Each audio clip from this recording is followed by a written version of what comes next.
பாமுகம் ஃபா டிவியில் நான் தமிழ் வானொலி ஊடாக உறவுகள் இணைய வருவது இனி மும்மத சிந்தனை நேரத்தோடு வணக்கம் தமிழக்கா வணக்கம் எல்லோருக்கும் பாருங்கள். வணக்கம் வாணி, அனைவருக்கும் வணக்கம். மும்மத சிந்தனை நேரம் ஆரம்பமாகிறது. டேவிட் ஆண்டனி அவர்கள் உங்கள் சிந்தனையை தாருங்கள். வணக்கம் டேவிட் ஆண்டனி அவர்கள். இல்ல நிக்கிறார், சவுண்ட் கட் பண்ணி இருக்கு. வணக்கம். நிக்கிறார். ஆமாம் நான் நிக்கிறேன். நான் நிக்கிறேன். நான் அந்த சவுண்டு ஐயாவிட்ட இதை கேட்டுட்டு உடனே கட் பண்ணி விட்டுட்டேன், முடிஞ்ச உடனே. ஓகே. மற்றது லீவ்ல போறேன்னு சொல்லி சொன்னீங்க, நிக்கிறீங்க. அப்ப நாளையில இருந்தாக்கும் லீவு. கேக்குறீங்க?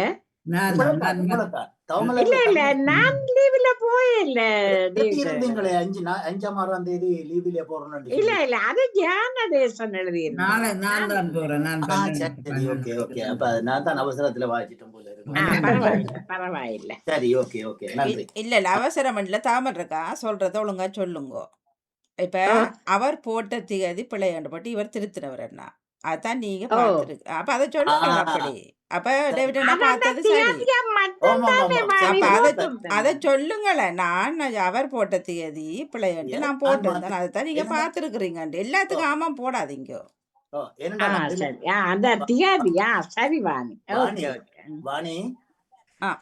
வாணி, அதுல வந்து நான் என்ன சொன்னா, அதுல மேல போட்டிருந்த பேரை தான் போகும் பாப்பேன். அதுல தவமலர் கல்வராஜன் அவர் இவர் டேட்டா அவர் திருத்தி வச்சது, அதை நீங்க பாத்துருக்கு. அதை தவமலர்க்கா சொல்லாம நான் போடல, அவர் தான் போட்ட. அப்ப விளங்காது யாருக்கு என்ன நடக்கும். விளங்காது. ஆமா. ஓகே, சரி. அப்போ ஓகே, நன்றி. எல்லாம் நல்லபடியா நடக்கட்டும். எங்களுக்கென்று ஆண்டவரே மாட்சியை உரித்தாக்கும் என்கின்றது திருப்பாடல் 115. பிதாச்சுதன் தூயாவியின் பெயராலே ஆமேன். இறை புகழ்ச்சி உமக்கே. இன்றைய நாளிலே நமக்கு ஆன்மீக பாலம் தந்த திரு ராமநாதன் குருக்கள் ஐயாவுக்கும் அவரோடு இணைந்து பணியாற்றிய திரு சர்மா ஐயா அவர்களுக்கும் எனது காலை வணக்கத்தை தெரிவித்துக் கொண்டு, இன்றைக்கு நல்ல விடயங்களை பகிர்ந்திருக்கிறீர்கள். ஆனால் எனக்கு கொஞ்சம் உடல்நல குறைவாக இந்த நேரத்தோட சீக்கிரமாக எழும்ப முடியாமல் போய்விட்டது. ஆகவே தொடர்ந்து தூங்கிவிட்டேன். ஆகவே அதால் கேட்க முடியாமல் போச்சு. அதோடைய ஒரு மன்னிப்போடு கன விடயங்களை பற்றி பேசியிருந்தார். ஆகவே ஐயா அவர்களுடைய அந்த ஆன்மீக பணி மேலும் மேலும் சுரக்க அவனை பிரார்த்தித்துக் கொண்டு, அன்பு பாமுக உறவுகளுக்கு எனது காலை வணக்கம். உங்கள் குடும்ப நல உற்சாகத்திற்காக அவனை பிரார்த்தித்து, கிறிஸ்தவ நற்சிந்தனை வழங்குபவர் பிரான்சில் இருந்து டேவிட். கிறிஸ்தவ நற்சிந்தனை தொடர 2078 பாஸ்கா காலம் 5ஆம் வாரம் என்று திங்கள் தினமுமாகும். இன்று திருகவை புனித புளோரின் அவர்களை நினைவு கூறுகின்றது. அன்பான உறவுகளே, உம்மை படைத்தவரே, உம்முறவனை நாம் பாடுவோம். ஆவியானவரே வரவிருக்கும் ஆவியானவரை வரவேற்று நாம் பாடுவோம். ஆவியான எங்கள் அன்பு தெய்வமே, அடியோரை ஆட்கொண்டு நடத்துமே. ஆவியான எங்கள் அன்பு தெய்வமே, அடியோரை ஆட்கொண்டு நடத்துமே. ஆட்கொண்டு எங்களை அனலாக்கும், ஆட்கொண்டு எங்களை அனலாக்கும். அன்பினால் என்று அலங்கரியும், அன்பினால் என்று அலங்கரியும். ஆவியான எங்கள் அன்பு தெய்வமே, அடியோரை ஆட்கொண்டு நடத்துமே. ஜபிக்க வைக்கும் எங்கள் ஜப வீரனே, துதிக்க தூண்டும் துணையாளரே. ஜபிக்க வைக்கும் எங்கள் ஜப வீரனே, துதிக்க தூண்டும் துணையாளரே. சாத்தானின் சகல தந்திரங்களை தகர்த்தெறிய வாருமையா. சாத்தானின் சகல தந்திரங்களை தகர்த்தெறிய வாருமையாம். ஆட்கொண்டு எங்களை அனலாக்கும், ஆட்கொண்டு எங்களை அனலாக்கும். அன்பினால் என்று அலங்கரியும், அன்பினால் என்று அலங்கரியும். ஆவியான எங்கள் அன்பு தெய்வமே, அடியோரை ஆட்கொண்டு நடத்துமே. அல்லேலூயா, அல்லேலூயா. தூய ஆவியாராம் துணையாளர் உங்களுக்கு அனைத்தையும் கற்றுத் தருவார். நான் கூறிய அனைத்தையும் உங்களுக்கு நினைவூட்டுவார். அல்லேலூயா. இன்றைய நற்செய்தியாக புனித யோவான் எழுதிய நற்செய்தியிலிருந்து வாசகம். அதிகாரம் 14, இறை வார்த்தைகள் 21 26 வரை. அக்காலத்தில் இயேசு தம் சீடரை நோக்கி கூறியது: என் கட்டளைகளை ஏற்றுக்கொண்டு கடைபிடிப்பவர் என் மீது அன்பு கொள்வார். என் மீது அன்பு கொள்பவர் மீது தந்தையும் அன்பு கொள்வார். நானும் அவர் மீது அன்பு கொண்டு அவருக்கு என்னை வெளிப்படுத்துவேன். யூதாஸ் கரியோத்து யூதாஸ் அல்ல, மற்றவர் அவரிடம், ஆண்டவரே, நீர் உம்மை உலகிற்கு வெளிப்படுத்தாமல் எங்களுக்கு வெளிப்படுத்த போவதாக சொல்கின்றீரே, ஏன் என்று கேட்டார். அதற்கு இயேசு பின்வருமாறு கூறினார்: என் மீது அன்பு கொண்டுள்ளவர் நான் சொல்லுவதை கடைபிடிப்பார். என் தந்தையும் அவர் மீது அன்பு கொள்வார். நாங்கள் அவரிடம் வந்து அவரிடம் குடிகொள்வோம். என் மீது அன்பு கொண்டிராதவர் நான் சொல்லுவதை கடைபிடிப்பதில்லை. நீங்கள் கேட்கும் வார்த்தைகள் என்னுடையவை அல்ல, அவை என்னை அனுப்பிய தந்தையுடையவை. உங்களோடு இருக்கும் போதே இவற்றை எல்லாம் உங்களிடம் சொல்லிவிட்டேன். என் பெயரால் தந்தை அனுப்ப போகிற தூய ஆவியாராம் துணையாளர் உங்களுக்கு அனைத்தையும் கற்றுத்தருவார். நான் கூறிய அனைத்தையும் உங்களுக்கு நினைவூட்டுவார். இது கிறிஸ்து வழங்கும் வாழ்வு தரும் நற்செய்தி. கிறிஸ்துவே உமக்கு புகழ். இன்றைய நற்சிந்தனையாக இன்றைய நற்செய்தியிலே இயேசு கூறும் என் தந்தை.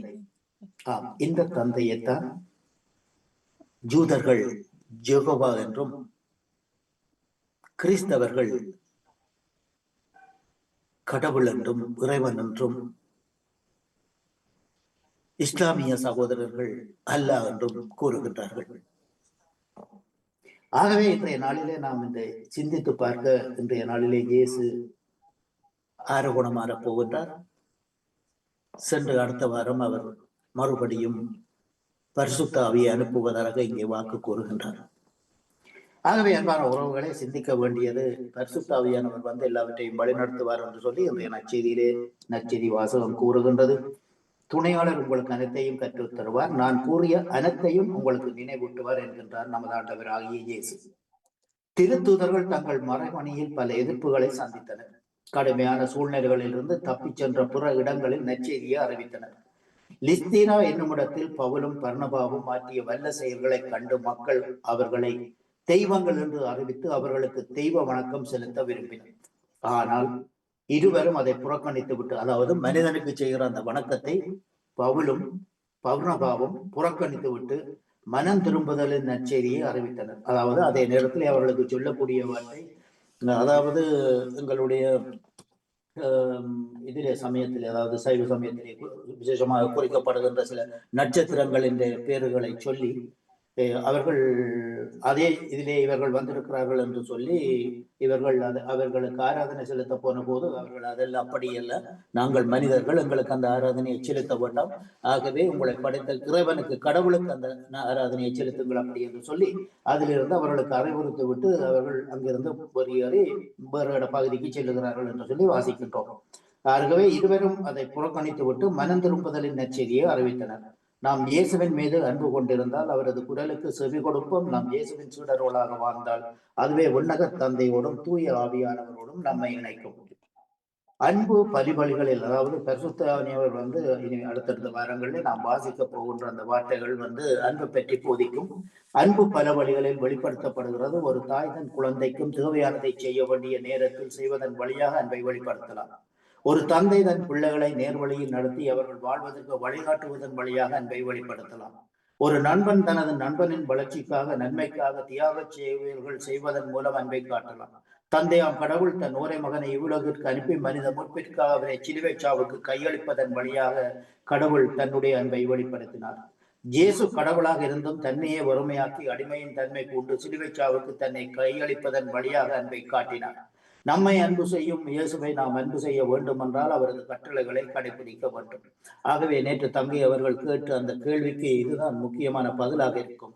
அதாவது கிறிஸ்தவ வாழ்வு வாழ வேண்டும் என்று சொல்லி சொன்னால் நாம் கட்டளைகளை கடைபிடிக்க வேண்டும். ஆகவே கட்டளைப்படிகளை கடைபிடித்தோம் என்று சொல்லி சொன்னால் அங்கே பூர்ணமான ஒரு கிறிஸ்தவ வாழ்வு இருக்கின்றது.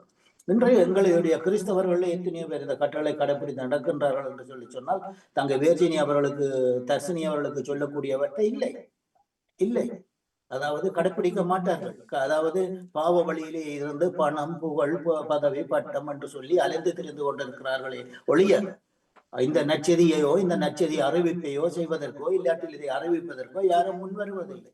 ஆகவே இந்த குறைகளும் கிறிஸ்தவர்கள் மத்தியில் இருக்கின்றதையும் இந்த நேரத்தில் நேற்றைக்கு நாம் சொல்ல மறந்து விட்டேன். இன்றைய தினம் அதையும் சொல்லி செல்லுகின்றேன். ஆகவே அன்பு செய்ய வேண்டும் என்று சொல்லி சொன்னால், பிறரை அன்பு செய்ய வேண்டும் என்று சொல்லி சொன்னால், இறைவனை அன்பு செய்ய வேண்டும் என்று சொல்லி சொன்னால் கடவுளுடைய கட்டளைகளை கடைபிடிக்க வேண்டும். இயேசுவின் கட்டளைகளை கடைபிடிக்கும் போது இறை விருப்பத்தை நாம் நிறைவேற்றுகின்றோம். இயேசுவை நாம் அன்பு செய்யும் போது தந்தையாம் கடவுள் நம்மை அன்பு செய்கின்றார், நம்மை பராமரித்து பாதுகாத்து வழிநடத்துகின்றார். இன்றைய முதல் வாசகமும் இந்த உண்மையை நமக்கு வெளிப்படுத்துகின்றது. இயேசுவின் கட்டளைகளை ஏற்று திருத்தூதர்கள் நற்செய்தியை பரப்புகின்றார்கள். துன்ப வேளைகளில் கடவுள் அவர்களை காத்து வழிநடத்துகிறார். அதே போன்று இந்த நற்செய்தி பணியிலே இணைந்து கொண்டிருக்கின்ற எங்களையும் இதை கேட்டுக்கொண்டிருக்கின்ற எங்களது அன்பு சகோதர சகோதரிகளையும் புறமதத்தவர்களையும் இறைவன் தன்னுடைய ஆசியிலும் அன்பிலும் பாதுகாவலிலும் வழிநடத்த வேண்டும் என்று இந்த நாளிலே பிரார்த்தித்துக் கொண்டு இந்நச்சிந்தனையில் இணைந்திருந்த அனைத்து பாமுக உறவுகளுக்கும் இந்நாளிலே இறைவன் நிறைய ஆசி வழங்க வேண்டும் என்று எல்லோருக்கும் பொதுவான இறைவனை பிரார்த்தித்து அன்போடு விடைபெறுகின்றேன். அன்பு தங்கையே திருமதி தவமலர் கல்விராஜன் அவர்களே, மீண்டும் நாளைய சிந்தனையோடு அடுத்த தலைமுறை நோக்கி உழைப்பின் மகத்துவம் ஊக்குவிப்போம் சிறப்பு மாதத்தில். நன்றி, வணக்கம் தங்கையே. திறப்பம் பொன்சுமன் போபுத்தூஸ். நன்றி, வணக்கம். நன்றி, வணக்கம் டேவிட் ஆண்டனி அவர்களே. உங்கள் சிந்தனைக்கு வாழ்த்துக்கள். அடுத்த பாலன் வேலுப்பிள்ளை அவர்கள் உங்கள் சிந்தனையை தாருங்கள். மீண்டும் ஒரு புதிய நாளை காண தந்த தேவகுமாரனுக்கு இருதயத்தின் ஆழத்திலிருந்து கோடான கோடி நன்றிகளை சொல்லிக்கொண்டு அப்படி அவன் அன்பு சகோதரி தொகுப்பாளினி திருமதி தோமல கல்வராஜனுக்கு இனிமையான காலை வணக்கம். நலமாக உற்சாகமா இருக்கீங்களா? இனிமையான காலை வணக்கம் பாலன். நான் உற்சாகமா இருக்கிறேன். நீங்களும் உற்சாகம் தானே? சரி, நானும் அதே உற்சாகத்தோடு இருக்கேன். சரி, நன்றி சகோதரி. அப்படி சகோதரி நன்றிகளை சொல்லிக்கொண்டு அப்படி எமது அன்பு சகோதரி திருமதி கலைவாணி மோகனுக்கும் மற்றும் எமது அன்பு சகோதரர் பாமோத்தின் அதிபர் திருவாளர் நடா மோகனுக்கும் மற்றும் பாமோத்தில் கணசிறப்பிக்கின்ற அனைத்து குடும்ப உறவுகளுக்கும் மற்றும் பாமோத்தை பார்த்தும் கேட்டுக்கொண்டிருக்கிற அனைத்து உறவுகளுக்கும் இனிமையான காலை வணக்கங்களை கூறிக்கொள்வதோடு எல்லோருடைய சுகநலங்களை விசாரித்தபடி எல்லா உறவுகளுக்கும் உயிர் தெழுந்த இயேசு கிறிஸ்துவனுடைய ஆசீர்வாதங்கள் அனைத்து உறவுகளுக்கும் பேர் பேராக கிடைக்க வேண்டும் என்று சொல்லி இயேசு கிறிஸ்து நாமத்தில் எடுத்துக்கொண்டு லண்டனிலிருந்து கரைவட்டி மேற்கு வேலுப்பிள்ளை பாலன் இந்த கிறிஸ்தவனை தொழிலகம் சவரி 797 அப்படி சொல்லிக்கொண்டு பழமை போல பரிசுத்த வேதம் புதிய ஏற்பாட்டில புனித லூக்காவின் சுவிசேஷம் 2ஆம் அதிகாரம் இறை வார்த்தைகள் 40 - 52 முடிய. கர்த்தருடைய பரிசுத்தமுள்ள நாமத்துக்கு ஸ்தோத்திரம். இயேசு வளர்ந்து ஆவியிலே பலன் கொண்டு ஞானத்தினால் நிறைந்தது. தேவனுடைய கிருபையும் இயேசுவின் மேல் இருந்தது. இயேசுவினுடைய தாய் தகப்பன்மார் வருஷந்தோறும் பஸ்கா பண்டிகையில் எருசலேமுக்கு போவார்கள். இயேசு 12 வயதான போது அவர்கள் அந்த பண்டிகை முறைமையின்படி எருசலேமுக்கு போய் பண்டிகை நாட்கள் முடிந்து திரும்பி வருகிற போது பிள்ளையாகிய இயேசு எருசலேமிலே இருந்து விட்டார். அது அவருடைய தாயாருக்கும் யோசேப்புக்கும் தெரியாதிருந்தது. அவர் பிரயாணக்காரரின் கூட்டத்தில் இருப்பார் என்று அவர்கள் நினைத்து ஒரு நாள் பிரயாணம் வந்து உறவின் முறையாரிடத்திலும் அறிமுகமானவரிடத்திலும் இயேசுவை தேடினார்கள். காணாததினாலே இயேசுவை தேடிக்கொண்டே எருசலேமுக்கு திரும்பி போனார்கள். 3 நாளைக்கு பின்பு இயேசு தேவாலயத்தில் போதகர் நடுவில் உட்கார்ந்திருக்கவும் அவர்கள் பேசுகிறதை கேட்கவும் அவர்களை வினாவவும் கண்டார்கள். இயேசு பேச கேட்ட யாவரும் அவருடைய புத்தியையும் அவர் சொன்ன மாறுத்தரங்களையும் குறித்து பிரமித்தார்கள். தாய் தகப்பன்மாரும் இயேசுவை கண்டு ஆச்சரியப்பட்டார்கள். அப்பொழுது அவருடைய தாயார் அவரை நோக்கி, மகனே, ஏன் எங்களுக்கு இப்படி செய்தாய்? இதோ உன் தகப்பனும் தாயும் தானும் விசாரத்தோட உன்னை தேடினோமே என்றார். அதற்கு இயேசு, நீங்கள் ஏன் என்னை தேடினீர்கள்? என் பிதாவுக்கு அடுத்தவைகளில் நான் இருக்க வேண்டியதென்று அறியீர்களா என்றார். தங்களுக்கு அவர் சொன்ன வார்த்தையை அவர்கள் உணர்ந்து கொள்ளவில்லை. பின்பு இயேசு அவர்களுடைய கூட போய் நாசரேத்தூரில் சேர்ந்து அவர்களுக்கு கீழ்ப்படிந்திருந்தார். அவருடைய தாயார் இந்த சங்கதிகளை எல்லாம் தன் இருதயத்திலே வைத்துக் கொண்டாள். இயேசுவானவர் ஞானத்திலும் வளர்த்தியிலும் தேவகிருபையிலும் மனுஷர் தயவிலும் அதிகமாய் வீழ்ச்சி அடைந்தார். நாளைக்கு சகோதரி 3ஆம் அதிகாரம் தொடர்ந்து சொல்லிக்கொண்டு இயேசுடைய பரிசுத்தமுள்ள நாமத்துக்கு ஸ்தோத்திரம். கைதட்டி பாடி மகிழ்ந்திருப்போம், கர்த்தர் சமூகத்தில் களி கூறுவோம், களி கூறுவோம், களி கூறுவோம். கர்த்தர் சொன்ன வாக்கு தத்தம் சொல்லி மகிழ்வோம், கைதட்டி பாடி மகிழ்ந்திருப்போம், கர்த்தர் சமூகத்தில் களி கூறுவோம்.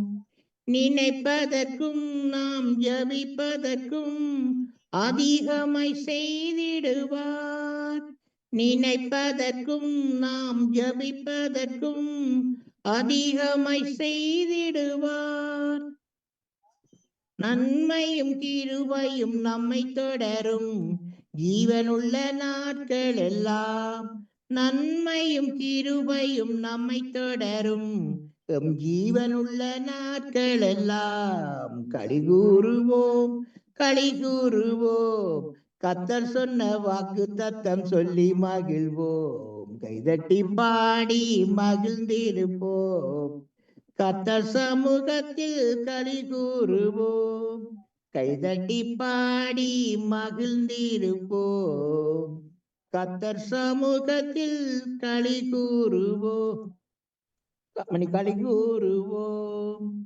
அன்பான ஜீஸ்ராஜனுக்கு கோடான கோடி நன்றியை சொல்லிக்கொண்டு, தகப்பனே பிரியாண மார்க்கமாக ராஜா உங்களது பிள்ளைகள் எந்தெந்த வாகனங்கள் வழியில் சென்று கொண்டிருக்கிறார்களோ மற்றும் செல்ல இருக்கின்றார்களோ மற்றும் எந்தெந்த இடங்களில் இருக்கின்றார்களோ எல்லா இடங்களிலும் தூதர்களை அனுப்பி நீங்கள் ஒவ்வொரு ஆத்துமாக்களையும் பேர் பேராக பாதுகாத்துக் கொள்ள செபிக்கிறேன் தகப்பனே.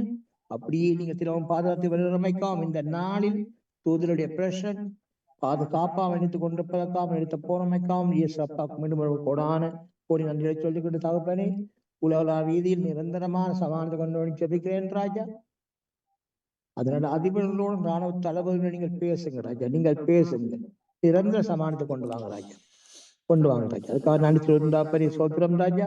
மற்றும் தகப்பனே இது உலகளா வீதியில் மரித்த அத்தனை ஆத்மாக்களுக்கும் நித்திய இழைப்பாடலை கொடுங்க ராஜா, நித்திய இழைப்பாடலை கொடுத்து ஆத்மா சாந்தியை கொடுங்க ராஜா, ஆத்மாவை சாந்தியை கொடுங்க.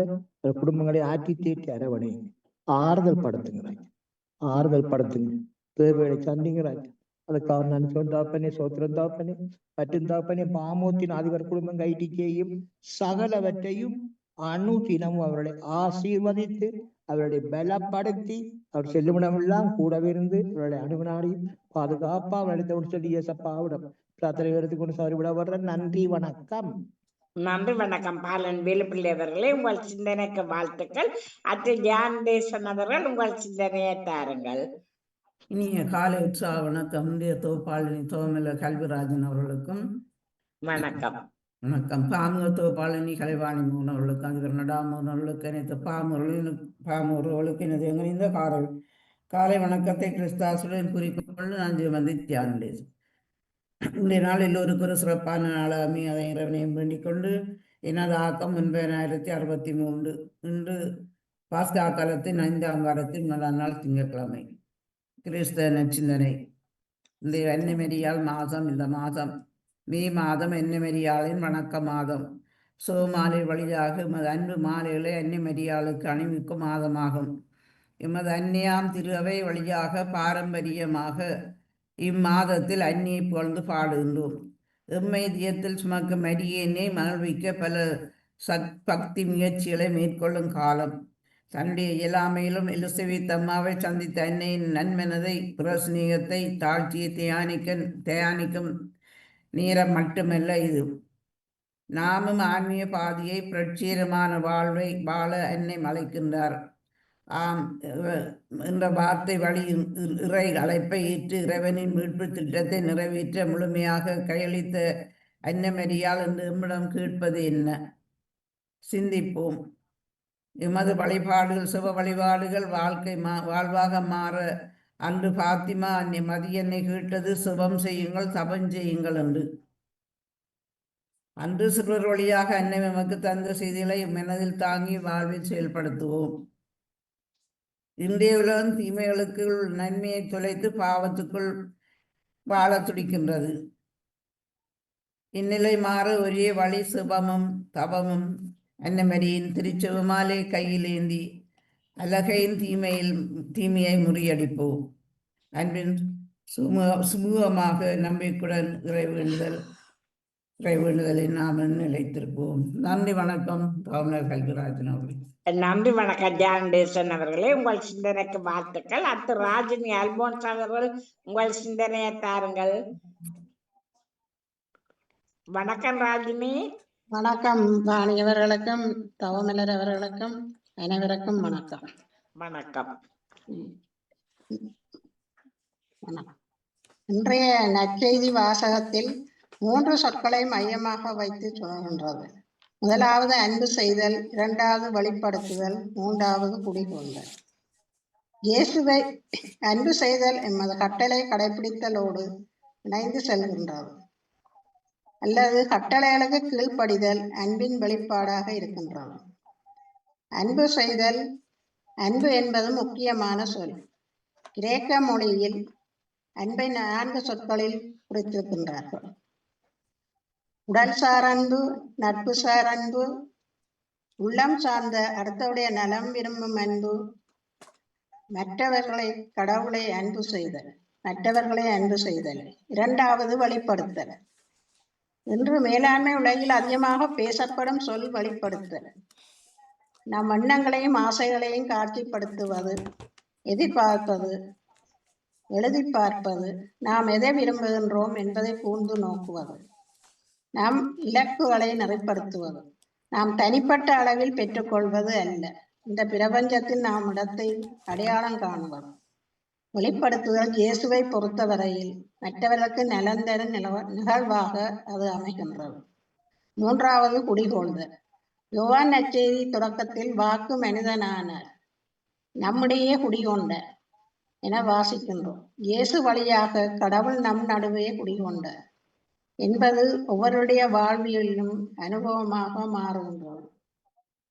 உங்களுக்கன்பு நான் செய்தது போலவே அன்பொருவருக்கொருவர் செய்வீர், அன்பொருவருக்கொருவர் செய்வீர். நன்றி, வணக்கம். நன்றி, வணக்கம் ராஜினி அல்போன்ஸ் அவர்களே. உங்கள் சிந்தனைக்கு வாழ்த்துக்கள். அடுத்து நேவிஸ் பிலிப்ஸ் அவர்கள் உங்கள் சிந்தனையை தாருங்கள். இனிய காலை உற்சாக வணக்கம் திருமதி தவமலர் கல்விராஜன் அவர்களே. வணக்கம். பாமுக உறவுகளுக்கும் திருமதி நடாமுகன் வாணிமுகன் அவர்களுக்கும் நச்சிந்தனை வழங்கியவர்களுக்கும் கேட்டுக்கொண்டிருக்கும் அன்பான உறவுகளுக்கும் என்னுடைய இனிமையான காலை வணக்கத்தை கூறிக்கொண்டு என்னுடைய நச்சிந்தனை தொடர் என்று 1994 என்றும் கூறிக்கொண்டு இன்றைய இறை வார்த்தையின் சிந்தனையாக, இந்த உலகில் இருக்கின்ற எல்லோரும் ஏதாவது ஒரு வகையில் சாதிக்க வேண்டுமென்று முயற்சி செய்து கொண்டு இருக்கின்றோம். கடினமாக உழைத்து கொண்டிருக்கின்றோம். நமது பெயர் முன்னிலைப்படுத்தப்பட வேண்டும், நிலைநிறுத்தப்பட வேண்டும் என்பதே நமது நோக்கமாக இருக்கின்றது. மன்னராட்சி முறை வழக்கத்தில் இருந்த போது தங்கள் வலிமை நிலைநாட்டப்பட வேண்டும், தங்கள் பெயர் சரித்திரத்தில் இடம்பெற வேண்டும், பொறிக்கப்பட வேண்டும் என்பதற்காக நாடுகளை எதிர்த்து போரிட்டு கொண்டிருந்தார்கள். இன்றும் இவ்வளவு வலிமையோடு போராடி உலகை சிதைத்து கொண்டு இருக்கும் நாம் ஒன்றை மறந்து விடுகின்றோம். அதுதான் இந்த வாழ்வை நமக்கு வழங்கிய கடவுளின் திருப்பெயரை. கடவுள்தான் நமக்கு எல்லாமே, அவர் இல்லை என்றால் இந்த வாழ்வு இல்லை, சாதனை இல்லை என்கின்ற உண்மை நம்மில் பல பேருக்கும் புரிவதில்லை. புரிந்தாலும் அதனை வாழ்வாக்குவது கடினமாக இருக்கின்றது. ஏனென்றால் நான் என்ற சிந்தனை நமக்குள்ளாக எப்போதும் உறுத்தி கொண்டே இருக்கின்றது. அதுதான் கடவுளுக்கும் நமக்குமான உறவை சிதைப்பதற்கு காரணமாகி விடுகின்றது. கடவுளின் வழிகாட்டுதலை, அவர் நமக்கு காட்டி வந்திருக்கின்ற நல்ல வல்ல செயல்களை நினைத்து நமது மனித நிலையை உணர வேண்டும். கடவுள் இல்லை என்றால் நம்மால் இந்த உலகில் எதுவுமே சாதிக்க முடியாது. வெற்று புகழுக்காக, பெயருக்காக எதனையும் செய்ய துணியும் மனிதர் வாழும் உலகில் நம்முடைய உடல், பொருள், ஆவி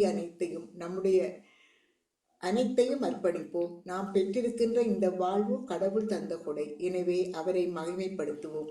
அன்னையை வாழ்த்தி போற்றும் இந்த மாதத்தில் அன்னை மரியாவை போல் எதிர்காலத்தை பற்றி சிந்திக்காமல் நிகழ்காலத்தை சிறப்பாக சிந்திப்பதே தாட்சியின் அடையாளம். இந்த கருப்பொருளை நம் வாழ்வாக்கிக் கொள்ளும் போது மாமரியின் தாட்சியை நாம் ஆடையாக அணிந்து கொள்வோம். தாட்சி தரணியை ஆளட்டும், ஒவ்வொருவரின் இதயங்களை ஆட்கொள்ளட்டும். தாட்சியின் அடையாளங்களை ஆடையாய் அணிந்து கொள்வோம். அன்னையின் அன்பு பிள்ளைகளாய் வாழ்வோம்.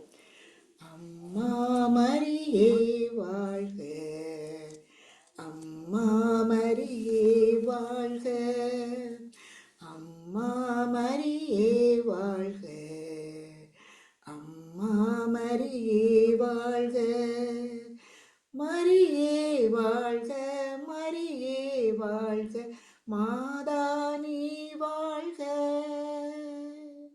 மரியே வாழ்க, மரியே வாழ்க, மாதா நீ வாழ்க என்று வேண்டிக் கொண்டு உங்களுக்கும் இந்த அதிகாலை பொழுது நிலை நிறைய வேண்டல் சிந்தனையில் இருந்திருக்கின்ற எல்லோருக்கும் இந்த நாள் இனிய நாளாக மலர்ந்து எல்லோரும் எல்லா நலன்களும் பெற்று அமைதியாகவும் மகிழ்வாகவும் வாழ வேண்டும். நீங்கள் எடுத்துக்கொள்கின்ற எல்லா முயற்சிகளும் சிறந்து செலுத்தி மேம்பட்டு ஒன்று வளர வேண்டும் என்று வேண்டிக் கொண்டு இன்றைய நாட்களிலே உலக நாடுகளுக்காகவும் நாங்கள் செவித்து நாட்டின் மக்களவரும் அனைவரும் மகிழ்வாக அமைதியாக வாழ வேண்டும் என்று பிரார்த்தனைகளோடு உங்களிடம் நண்பாக விடைபெறுகிறேன். திருமதி தவமலர் அவர்களே, கல்வாணி முகனையும் வரவேற்றபடி நன்றி, வணக்கம். நன்றி, வணக்கம். நேவிட் பிலிப்ஸ் அவர்களே, உங்கள் சிந்தனைக்கு வாழ்த்துக்கள். அடுத்து வஜிதா முகமது அவர்கள் உங்கள் சிந்தனையை தாருங்கள். வணக்கம் அக்கா, நலமாக இருக்கின்றீர்களா? ஆம் வஜிதா, நலமாக இருக்கிறேன், மிக்க நன்றி. நீங்கள்? நலமாக இருக்கின்றேன். அனைவருக்கும் சிறப்பான வாழ்த்துக்களை கூறிக்கொண்டு எனது சிந்தனையாக மே 1 உழைப்பாளர் தினம் போனது. அப்ப இன்று 4 நாட்களா போயிடுச்சு. நாங்க எல்லோரும் உழைப்பாளர்கள் தான், ஒரு வகையில உழைப்பாளர்கள் தான். ஆனா இஸ்லாமிய மார்க்கமும் அந்த உழைப்பாளர்களை பற்றி எவ்வாறு சொல்லுகிறது?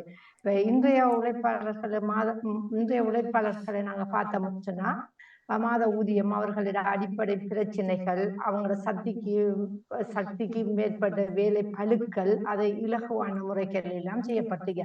அன்றைய காலங்கள்ல நாங்க பார்த்தோம்னு சொன்னா அந்த உழைப்பு என்பது மிகவும் கடினமாக இருந்தது. கடினமாகத்தான் இருந்தது. சரியான அந்த சம்பளம் சரியாக வழங்கப்பட மாட்டாங்க. அந்த வேலை வாய்ப்புகளை வைத்து அவர்களை பிரித்தறியப்பட்டார்கள். அவர்களுக்கான அந்த அடிமைகளாக வைத்திருந்தார்கள். அப்படியான சில பாகுபாடுகள் இருந்தது. வெள்ளையர் கருப்பர்கள் என்ற பிரச்சனை இருந்தது. அப்படி நிறைய பிரச்சனைகள் 19ஆம் நூற்றாண்டுக்கும் இந்த 18ஆம் நூற்றாண்டுக்கு பிறகுதான் இந்த படிப்படை பரிணாம வளர்ச்சி ஏற்பட்டது இந்த உழைப்பாளர்களை பற்றிய இந்த உலகத்துல. அதுக்கு பிறகு 12 மணித்தியாலமாகி 18 மணித்தியாலமாகி அதுக்கு பிறகு 8 மணித்தியாலமாக இங்கிலாந்து நாடுகள், பிரான்ஸ், அப்படி நாடுகள், அமெரிக்காவில தான் அந்த படிப்படியாக கொண்டு வந்து அந்த உழைப்பாளர் தினத்தை இப்ப நாம் இன்று கொண்டாடுகின்ற மே தினத்தை நாம பார்க்கிறோம். ஆனால் அன்று முகமது நபி ஸல்லல்லாஹு அலைஹி வஸல்லம் அவர்கள் அந்த தொழில்வாதியாக எதையுமே அவர் பிரிக்கவில்லை. அவர் ஒரு சிறு வயதிலே இருந்து இடையனாகத்தான் இருந்திருக்கிறார். இடையன் என்று சொன்னா ஆடு மாடுகள் ஒட்டகங்களை மேய்க்கின்றவர்களாகத்தான் இருந்திருந்தார். அதுக்கு பிறகு அவர் ஒரு 12 வயதுக்கு பிறகு அவர் வியாபார தொழிலில ஈடுபடக்கூடியவராக இருந்தார். அப்ப அந்த வியாபாரத்துல தொழில ஈடுபட்டிருக்கும் பொழுதுதான் அவர் குவைத் நாட்டு இளவரசியான ஹதீஜா நாயகி அம்மையார், அவர் ஒரு வியாபார பெண்மணியாக இருந்தார். எல்லோரும் சொல்வார்கள் இஸ்லாமிய பெண்கள் அடிமைப்பட்டிருக்கிறார்கள், அடக்குமுறைக்கு இருக்கின்றார்கள். அந்த காலத்திலே குவைத் நாட்டு இளவரசியாக இருந்த ஹதீஜா என்கின்ற ஒரு அம்மையார் ஒரு பிரபல்யமான ஒரு வியாபாரியாக இருந்திருக்கின்றார். அவர வியாபாரத்துக்கு நம்பிக்கையான ஒருவரை தெரிவு செய்யப்பட்ட போதுதான் முகமது நபி ஸல்லல்லாஹு அலைஹி வஸல்லம் அவர்கள் அந்த வேலைக்காக அங்கு செல்கின்றார். அப்ப அங்கு சென்று அவர் அந்த தொழிலை மேன்மைப்படுத்தும் போதுதான் அவர் விரும்பி நான் திருமணம் செய்ய கேட்கின்றார். அவர் மறுக்கின்றார். அவர் விதவியாக இருக்கின்றார், இவர் இளையவராக இருக்கின்றார். இருந்த போதும் அவர் திருமணம் செய்து கொள்கின்றார். அவர் முகமது நபி ஸல்லல்லாஹு அலைஹி வஸல்லம் அவர்கள் எவ்வாறு இந்த உழைப்பை பற்றி எங்களுக்கு இஸ்லாமிய மக்களுக்கு மட்டுமில்லை எல்லோருக்கும் எவ்வாறு சொல்கின்றார்கள் என்று சொன்னார். நாங்க அந்த உழைத்து எங்களோட கைகளால உழைத்து உண்கின்றதுதான் சுத்தமாக உயர்ந்த அந்தஸ்துள்ள ஒரு தொழிலாக கருதப்படுகிறது. என்ன தொழிலாக இருக்கட்டும், நான் டாக்டராகத்தான் இருக்க வேண்டும், என்ஜினியராகத்தான் இருக்க வேண்டும் என்பதல்ல. அவருக்கு இந்த துப்புரவு பணியில செய்கின்றவராக இருக்கட்டும், மலசலத்தை அழுகின்றவராக இருக்கட்டும், என்ன தொழிலாக இருந்தாலும் நாங்க கைகளால சொந்த நாங்க உழைச்சி, யாருக்கு அடிமை இல்லை, நான் உழைச்சி சாப்பிடுறது. நான் மற்றவரோட தங்கி இருக்கல, அரசாங்கத்துல தங்கி சோசல் எடுத்துக்கொண்டு சாப்பிட்டு இருக்கல, நான் அந்த நாட்டின் சட்டப்படி வரியை கட்டுக்கொண்டு நான் உழைத்து கொண்டிருக்கிறது என்று சாப்பிடுற அந்த பணம் தான் அந்த உழைப்பாளி தான் அந்தஸ்துக்குரியவர் என்று சொல்லப்படுகிறது.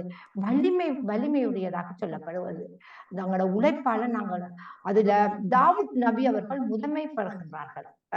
இஸ்லாமிய மார்க்கத்தில் பார்த்த எல்லா நபிமார்களும் ஒவ்வொரு தொழில் மூலமாகத்தான் அவர்கள் இருந்திருக்கின்றார்கள். அதுல தாவூத் நபி அவர்கள் மிகவும் பெருமையாக போற்றப்படக்கூடியவராக இருக்கின்றார். அதே இடத்துல இந்த நபிகள் நாயகம் ஸல்லல்லாஹு அலைஹி வஸல்லம் அவர்கள் எப்படி சொல்றாங்கன்னா, இப்ப அந்த காலத்துல எல்லாம் மக்களை தொழிலுக்கு வந்தாங்கன்னு சொன்னா இரவுக்கு படுக்கைக்கும் போக மாட்டாங்க, எழுப்பி தொழிலை செய்யுன்னு சொல்ற அளவுக்கு தான் இருந்திருக்கான். ஆனா அவர் அப்படி ஒரு சட்டத்தை கொண்டு வருகின்றார். விவேகர் காய்வதற்கு முதல் அவனது கூலியை நீ கொடுத்து விடு என்று சொல்கின்றார். பட் அப்பதான் வேலை தொடங்கணும்னா வியர்வை வருது, அதுக்கு மேல காயை கொடுத்து விடாதே என்பது அர்த்தம் அல்ல, அப்படி எடுத்துக்கொள்ளாதீர்கள்.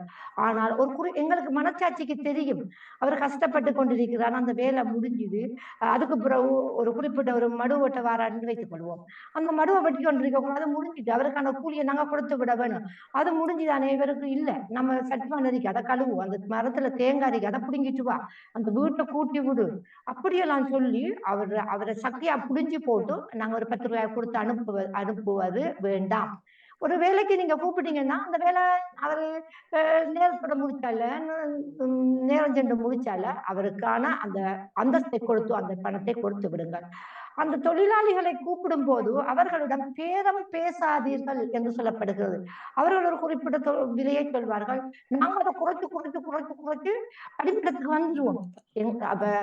நான் நிறைய இடத்துல பார்த்திருக்கிறேன். எங்களது கிராமங்கள்ல பெரிய கடைகளுக்கு புதுசட்டிக்கு போவார்கள். பெரிய வெளிநாட்டில் இருக்கிறவர்கள் பேக்க கொழுவி கொண்டு யூரோவையும் பவுண்ட்ஸையும் அமெரிக்க டாலரையும் அள்ளி கொண்டு போவார்கள். ஆனால் அந்த வீதியோரத்துல 2 தேங்காயை மாங்காய் 2 மரக்கறியும் வச்சுட்டு பல பாட்டி மாதிரி இருப்பார்கள், 2 கீரை குட்டையும் வச்சுக்கொண்டு அவங்கள்ட்ட போயிட்டு பேரம் பேசிக் கொண்டிருப்பார்கள். அவர்கள் எமது நாட்டவர்கள், எமது மக்கள், எமது தமிழ் பேசுகின்ற மக்கள், புலம்பெயர்ந்து போகின்ற மக்கள் அதில் அதிகமாக இருக்கிறார்கள். அப்ப அவங்களுக்கு தான் நாங்க கூட கொடுக்கணும். சிட்டியில போய் என்ன விலை இருந்தாலும் பெரிய ஸ்டைலா போய் நாங்க வாங்கி கொண்டு வரோம். அவர்களுடன் நாங்க பேர பேசி கொண்டிருக்கோம். அவர்களது தோட்டத்துல கொண்டு வர கத்திரிக்காயை கொண்டு வந்துட்டு 50 வச்சிருக்கோம், அதுல நாங்க 25 நாங்க கேட்டுக்கொண்டு நிற்கின்றோம். அப்படி நீங்க செய்யாதீர்கள் என்று சொல்லுகின்றார்கள். அதே போல நாங்க தொழிலாளிகள் என்ன செய்யணும், அந்த விலை வருதுன்னு பதுக்கி வச்சு நீங்க உழைக்காதீர்கள், அது ஹராம் என்று சொல்லப்படுகின்றது. அந்த சாப்பாடு உங்களுக்கு வயிற்று நிரப்புமே தவிர அது ஒரு நரகத்துக்காக நெருப்பாக உங்களுடைய உடலை வளர்த்து கொண்டிருக்கிறீர்கள் என்று சொல்லப்படுகிறது. என்னோட சொன்னா சீனிக்கு இன்னைக்கு தட்டுப்பாடு, அரிசிக்கு தட்டுப்பாடு, எங்களோட வீட்டு கடையில இருக்குது, நிறைய இருக்குது. நாங்க ஒண்ணு பின்ன கடிக்கு வச்சுட்டு சீனி இல்லம்மா முடிஞ்சு நாளைக்கு வாங்க கூப்பங்கடைக்கு போங்க என்று நாங்க திறத்துறோமா, அது வேணாம் என்று சொல்லுகின்றார். இருந்துக்கின்றா கொடுத்துட்டு முடிஞ்சு எவ்வளவுதான் இருக்குது, அது மாதிரி போங்க. அதே போல அளவை நிறுவையில் நீங்கள் குறை செய்யாதீர்கள். அளவை நிறுவையில முந்தியெல்லாம் பார்த்தோம்னு சொன்னா கீழே திராசு கீழே ஒரு புளிய பிடித்து ஒட்டி விட்டு விடுவார்கள். நான் கண்ணால பார்த்திருக்கிறேன். மார்க்கெட் வழி சின்ன பிள்ளையா இருக்கும் போது அந்த நேரத்துல எனக்கு விளங்கல. மார்க்கெட்ல மீன்ல எல்லாம் சாமான் வாங்க போனோம்னு சொன்னா கீழே கருப்பா தொங்கி கொண்டு இருக்கு. நம்ம வீட்டுல வந்து சொல்லுவேன், அதெல்லாம் நீங்க ஆண்டு கதை நீங்க ரொம்ப சொல்லுவா. என்னன்னா ஒரு புளிக்கட்டியை போட்டு விட்டு நிறைய கூட்ட மாதிரி அந்த ஊசியை பார்த்துட்டு தந்து விடுவார்கள். அப்படியெல்லாம் செய்யாதீர்கள். இந்த உலகத்துல பணத்தை சேர்த்துட்டு நீங்க நரகத்துக்கு நீங்க கொண்டு வார்கள் என்று சொல்லப்படுகின்றது. அதெல்லாம் உழைப்பாளிகளாக இருக்க வேண்டும். அடுத்தது நாங்க உழைப்பாளிகளை வைத்து அவங்களோட வேலைகள்ல குற்றம் குறைகளை நாங்க சொல்லக்கூடாது. பிள்ளைகளை நாங்க சொல்லலாமே தவிர அந்த பிள்ளைகள்ல நீ செஞ்சதெல்லாம் திருப்தி அடையாத மாதிரி சொல்லி போட்டு எங்களுக்கு திருப்தி. ஆனால் அந்த சம்பளத்தை கொடுப்பதற்காக அவங்கள்ட்ட நாங்க பிள்ளைய தேடிக்கொண்டே இருக்கிறோம். அதிகமாக ஐரோப்பிய நாடுகளில் எம தாயகத்துல கடையில் இருக்கிற சின்ன பொடியன்லாம் பார்த்தா அந்த பொடியன் ஒரு எறும்பு மாதிரி வேலை செய்து கொண்டே இருப்பார். அந்த பொடியனை பார்த்தா பாவமா இருக்கு, பாக்குறதுக்கு சரியான கவலையா இருக்கு. ஏண்டா இப்படி இந்த மனுஷங்கள் இருக்குதுன்னு பாவமா இருக்கு. ஒரு துண்டோட அந்த தொடர்ச்சி கொண்டு அந்த பொடியன் பம்பர மாதிரி சுழண்டு கொண்டு இருப்பான். ஆனா போக்குள்ள 200 காசை கொண்டு இந்த அப்போ அனுப்பி விடுவார்கள். அதையெல்லாம் இறைவண்ட உண்டியல்ல போடுற தீமைகளாக கருதப்படும் என்று சொல்லப்படுகின்றது. இப்ப நம்ம உழைப்பாளிகள் தினம் என்று சொல்லிக்கொண்டு பெருமையாக இருக்கின்றோம். இந்த விடயங்களில் நாங்கள் கவனம் எடுத்துக் கொள்ள வேண்டும். அந்த உழைப்பு நாம எதற்காக நாம உழைக்கின்றோம், என்னத்துக்காக உழைக்கின்றோம் என்று சொன்னா நாம சாப்பிடுவதற்கு மட்டுமா உழைக்கின்றோம்? இல்லை, அதுல ஒரு பரக்கத் இருக்கிறது, அதுல ஒரு எங்களுக்கான நலவு இருக்கிறது. நாங்க அதுல மற்றவர்களும் எங்களோட வாழ்க்கையோடு சம்பந்தப்பட்டிருக்கிறார்கள். எங்களுக்கு மட்டும் அந்த உழைப்பு இல்லை, நேர்மையான உழைப்பு, ஹலாலான விதிக்கப்பட்ட உழைப்பு அது எங்களுக்கு வலியுறுத்தப்படுகின்றது. விவசாயத்துல எல்லா வியாபாரத்தையும் எல்லா தொழிலையும் இஸ்லாமிய மார்க்கத்தில் இருக்கிறவர்கள் செய்ய முடியாது என்று சொல்லப்பட்டிருக்கு. ஆனால் இப்பொழுது இளையவர்கள் செய்து கொண்டிருக்கிறார்கள். நேற்றும் பார்த்தேன், எனது அக்கரைப்பத்தில் அந்த காசு மாற்றி பொய் காசை மாற்றி கொண்டு ஒழித்துக் கொண்டிருக்கிறார்கள். அவர்கள் இந்த உலகத்தில் எதுக்காக ஓடுகின்றார்கள்? ஆனால் இஸ்லாமியம் என்ற போர்வைக்குள் இருக்கிறார்கள். ஆனால் இஸ்லாம் அதையெல்லாம் தடை செய்யப்பட்டிருக்கிறது. அதே போல அந்த போதைப் பொருட்கள் அதையெல்லாம் நாங்கள் செய்யவே கூடாது, ஆனால் செய்கின்றார்கள். அதுல முதலாவது இடத்துல இஸ்லாமியர்கள் தான் இருக்கின்றார்கள் என்பது மிகவும் ஒரு வேதனைக்குரிய விடயமாக இருக்கின்றது. இப்படியான அந்த புள்ளிருவிகளை நாமல் கதிஸ்களை வாசிப்பது மட்டுமல்ல, நடைமுறைப்படுத்த வேண்டும். அதை நானும் நீங்களும் சொல்லி பிரயோசனம் இல்லை, எல்லோருக்கும் தெரியும். ஆனால் செயல்படுகின்றார்கள். சைத்தானின் குழந்தைகளாக அவர்கள் இருக்கிறார்கள் என்று கூறிக்கொண்டு, நேர்மையான வியாபாரம், கைத்தொழில் என்பது, சுய தொழில் என்பது எங்களோட சொந்தம், எங்களோட உழைப்பு, ஹலாலான சம்பாத்தியம், இதுதான் இஸ்லாத்தில் அனுமதிக்கப்பட்டது. லஞ்சம், வட்டி, சூதாட்டம், மது, பன்றிறச்சி, அப்படி மோசடிகளை எல்லாம் இஸ்லாம் தவறான தொழில் அதையெல்லாம் தடை செய்யப்பட்டது. ஆனால் இன்று அவர்கள் அதுக்குள்ள மூழ்கி இருக்கிறார்கள். நாம இஸ்லாமியர்கள் என்று சொன்னால் நாங்கள் வாழ்ந்து காட்ட வேண்டும், அதை நெறிமுறைப்படுத்தி வாழ்ந்து கொள்வதால் உண்மையான முஸ்லிம்களாக இருப்பார்கள் என்று கூறிக்கொண்டு எனது சிந்தனையை முடித்துக் கொள்கின்றேன். நன்றி, வணக்கம். அனைத்து தொழிலாளர்களுக்கும் தொழிலாளர் தின, பிந்திய தொழிலாளர் தின வாழ்த்துக்கள். நன்றி, வணக்கம் பஜிதா முகமது அவர்களே. உங்கள் சிந்தனைக்கு வாழ்த்துக்கள். இன்று கிறிஸ்தவ சிந்தனையிலிருந்து டேவிட் ஆண்டனி அவர்கள், பாலன் வேலுப்பிள்ளை அவர்கள், ஜானதேசன் அவர்கள், ராஜினி அல்போன்ஸ் அவர்கள், நேவி பிலிப்ஸ் அவர்கள், இஸ்லாமிய சிந்தனையிலிருந்த பஜிதா முகமது அவர்கள் அனைவருக்கும் வாழ்த்து கூறியபடி வாணி தொடருங்கள். நன்றி, வணக்கம். மிக்க நன்றி, வணக்கம். சரியாக 10 நிமிடங்கள் உழைப்பாளர் தினம் அப்படி இருக்க வேண்டும் என்று வஜிதா அவர்கள் விளங்கப்படுத்தியது 10 நிமிஷம் எடுத்திருந்தார். கடல் 2 ஓடி செல்வோம். 9:43 ஆகிவிட்டது. சரியாக 10:15க்கு ஜெயராண்டசன் அவர்களும் அவசரம், அவரும் தன்னை நிகழ்ச்சி செய்து ஓட வேண்டும். ஆகவே அதனைத் தொடர்ந்துதான் பொருச்சொல், தினக்கவி மற்றும் வாசிப்பு உரையரம்பு இடம்பெறுகின்றது. நன்றி, வணக்கம். நன்றி, வணக்கம்.